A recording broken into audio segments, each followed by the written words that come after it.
I'm Cyberpunk Holiday. I have come back with something pretty exciting, actually.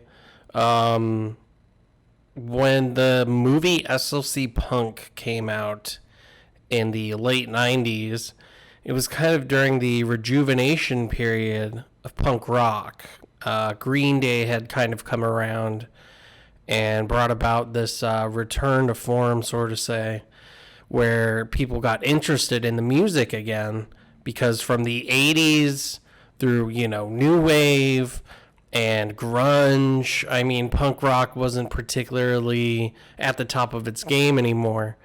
Myself, I actually was a punk rocker too in the late 90s, early 2000s. And I had a mohawk, which I'll show here.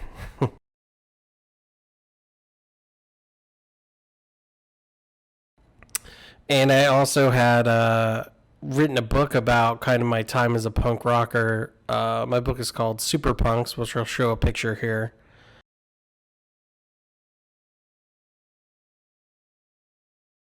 And so I got familiar with the punk culture over the years, and, it kind of became endearing to me. The philosophies of punk, where people are essentially welcomed in no matter how you look, how you are. It's a place to go. The music was a place to go when you needed to belong somewhere. And, but punk rock covers so many things like, violence, sex. It's basically a different, more raw version of rock and roll, in my opinion. Anyway, back on topic. When the movie SLC Punk came out, apparently, I read this on a Reddit post, so if it's not true, 50 issues of the comic book were made, the SLC Punk comic book, that were given away at the movie premiere. Now, 50 copies for a comic book that came out, it's like 1998, so 24 to almost 25 years ago. I might have one of the only last copies ever printed of this. Again, that's if the Reddit post was true. I cannot find it anywhere on the internet at all. eBay, Amazon, my comic shop, anywhere. There's no single copies on the internet that I saw that I could get available. Now, when I saw this at the bookstore that I frequent, Bookman's, here in Tucson, Arizona, I literally jumped at it. And I basically just want to share it with everybody because if this is one of the remaining copies, then everyone should be able to, at any point, get information on this. And by doing a video of it, you'll get that information. You'll know exactly what it's about. It'll kind of preserve the history of this comic book, SLC Punk. And it's kind of an odd one, but I think it's a prequel to the movie. So anyway, here we go. One last thing really quickly. If you've never seen SLC Punk, please go and change that. Support the movie in any way you can. It's a great independent film, and I think you'll love it if you give it a chance. It's got good fun humor and dark humor. It's got drama. It's got everything you need. So please go support it. Matthew Lillard killed it in that movie. I forget the guy who played Bob. He did as well. Anyway, let's go. All right, so I got this for $1. The bookstore did not know what it had in its comic book section, just lying there right out in the front. I'm going to guess this is Steve-O here. I don't know. That's Bob, definitely. If you've seen the movie, obviously this will help. You'll know who these characters are.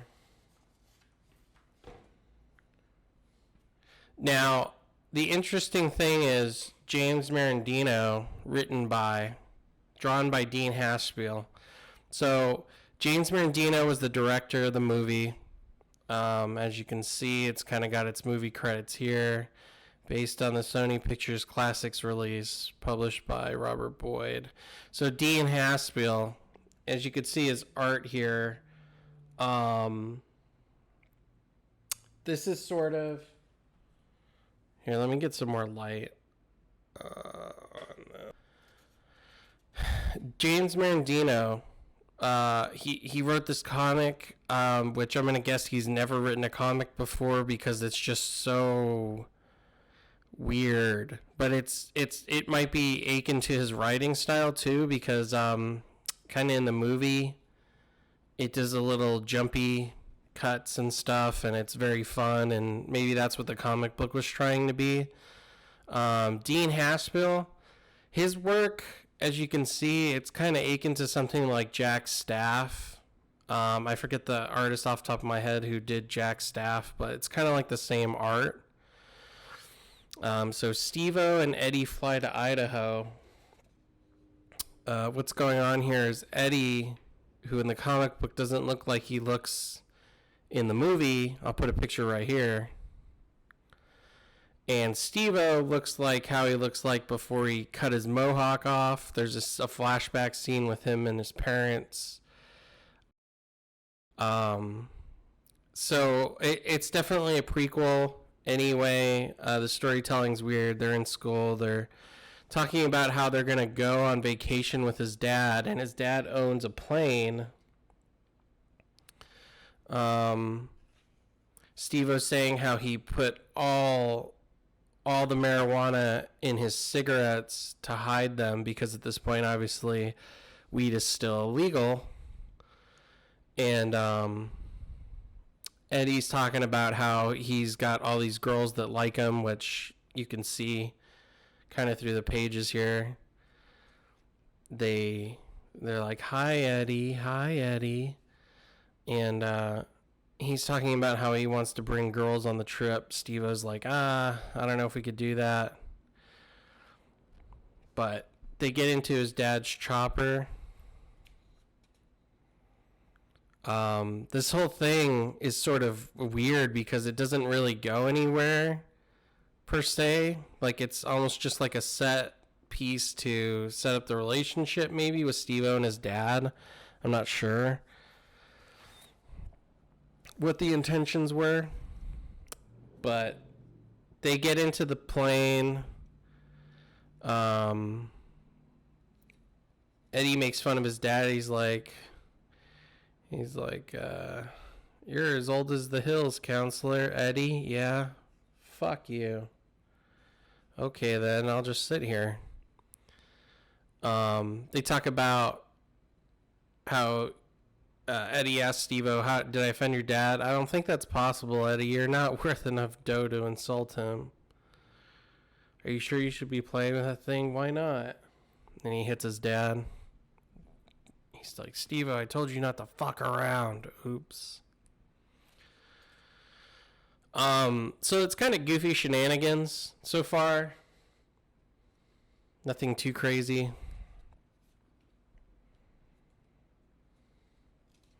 They get going. They get flying over the city. They start making small talk. Steve-O's dad tells him, you didn't need to close the door all the way. The door opens, and this is kind of the drama of the scene. The only action of this scene is Steve-O almost falls out of the plane. Eddie starts yelling, we're gonna die, we're gonna die. It kind of reminds me of that, damn it, Beavis. The Beavis scene in the plane crash scene, or the plane scene in Beavis and Butthead Do America. We're gonna die! We're all gonna die! What are you doing in the cockpit? I can't tell if he's goofing around, though. I'm falling, Dad. The seatbelt won't hold. Just hang on, Steve-O. I can't. Well, you're going to have to try. And he drops all his marijuana cigarettes.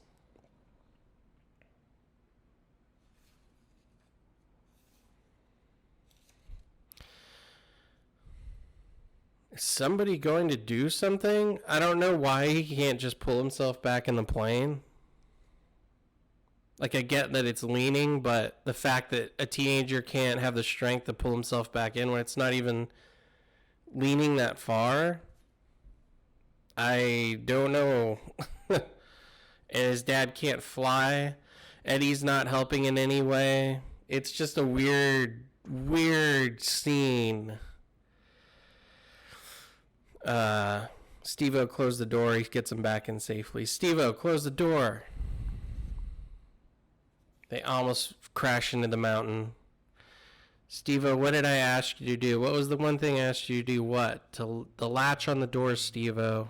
I remembered, counselor. Thanks for backing me up, Eddie. Listen, Dad, I'm a man of the masses. I'm not a privileged rich guy, one of the 2%. Don't expect me to understand your empty technology. Yeah, like door latches.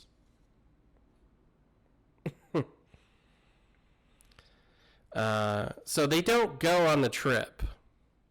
Again, it's kind of weird how Steve-O can't pull himself back in. He's falling out of the plane. I know these things that it's supposed to be doing, but it's kind of unbelievable in a cartooning way. And then they don't even go on the trip. So it's like, well, what exactly was the point of that story? Anyway, in the movie, there is a kid called Sean. Chemicals, man. They'll fuck you up. The guy, I believe it's the kid who takes acid. Are you him? Yeah, I'm him. Jesus! Have I sinned or am I going to heaven? You're frying, man. How much acid did you take? Wait, you're not Jesus. You're Bob. I'm Bob! Gets acid into his leg, like 10 hits, and then he's like freaking out for a week. He becomes like this derelict afterwards, this homeless bum, crazy kid, because the acid messes up his mind. It's like a Syd Barrett type thing from Pink Floyd. Sean becomes a punk. So they go to this house party where these mods are, and even in the SLC Punk movie, it makes a point to dictate what's a mod, what's a metalhead, who's beating up who, where do the punk rockers fall in the categories of, you know, the hierarchy of who's the best, who kicks whose ass and all that. So anyway, they go to a mod party. They more like storm it. And Bob and Steve-O go, and they're friends with some people there that you might recognize in the movie. And this kid Sean, basically they get into a fight, and this kid Sean ends up becoming a punk rocker. He goes from a mod to a punk rocker, as if it is really about the fashion more than the music, you know. People just trying to play to fashion styles and so on and so forth. I don't really think it gets that deep, but that's what I think the message would be. Are you Heroin Bob? I'm Bob. And you don't do any drugs? I drink and smoke. Those are drugs. Drugs for pussies. Then I guess me, Winston Churchill, Patton, Lenin, Marx, Jesus, and Mao Tse-tung are pussies, and at least that makes us different than you, poser. Crack, pow, run off.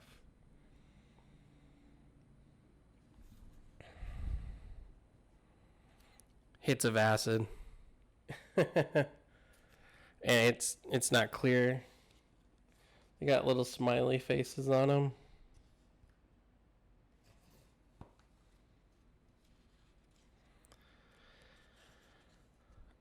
Here's the kid Sean. Dude, aren't you that dude Sean from the mod house that smashed my face with a beer bottle? So that's him. This was Sean. Yeah, I was a mod, but now I'm a punker, bro. It's like my vocation. But that was 2 days ago. Yeah, man, life moves pretty fast, no doubt. How you doing that? Doing what? Walking on water. If I get off this chair, I'll drown. You want to know why, Bob? because I can't swim. Oh, I get it. So Sean, do you see land anywhere? Or? No. Just water. Steve-O and Bob leave their apartment. Dude, yeah, I think we need to get out of here. Why? Is there a fire? No, dude.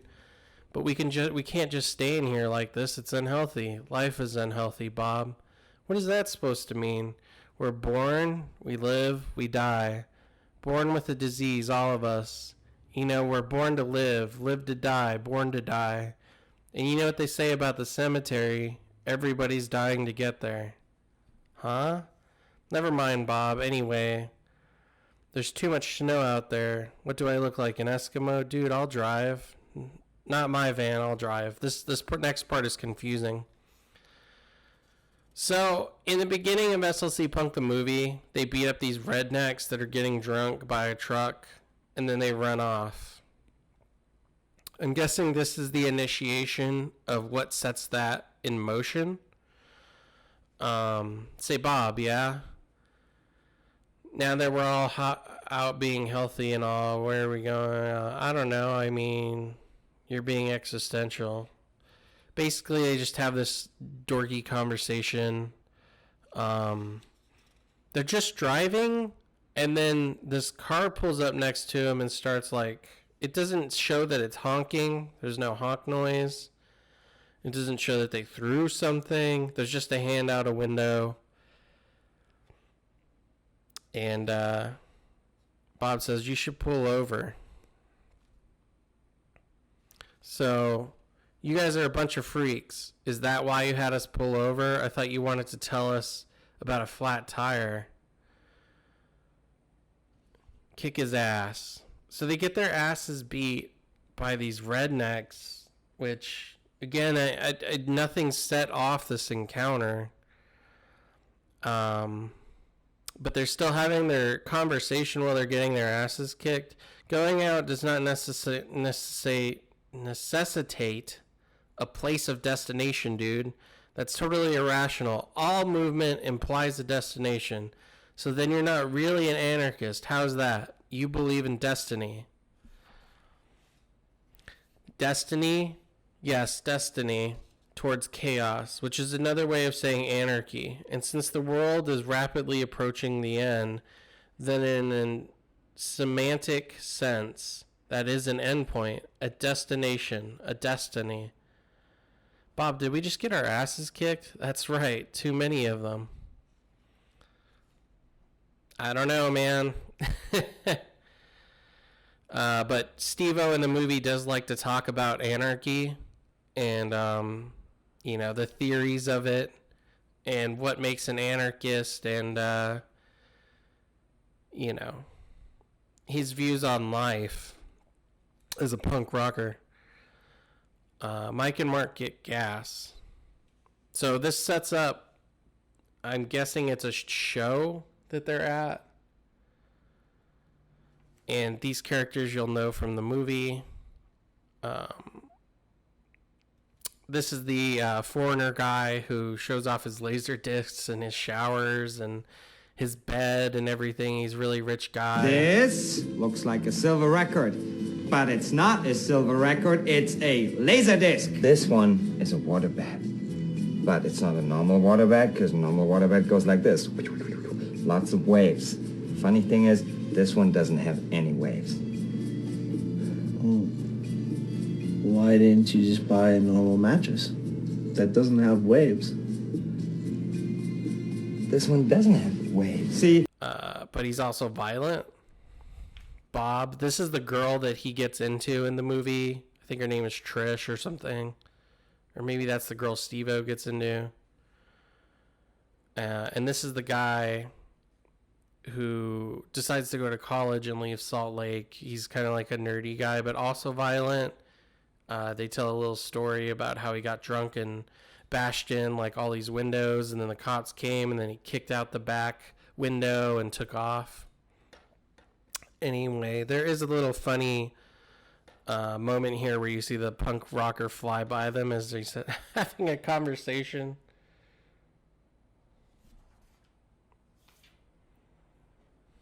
Jumping into the pit.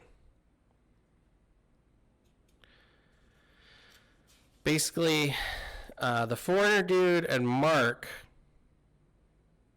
decide to go get beer outside of Salt Lake, because in Salt Lake at the time you couldn't buy alcohol, I guess, because of Mormons.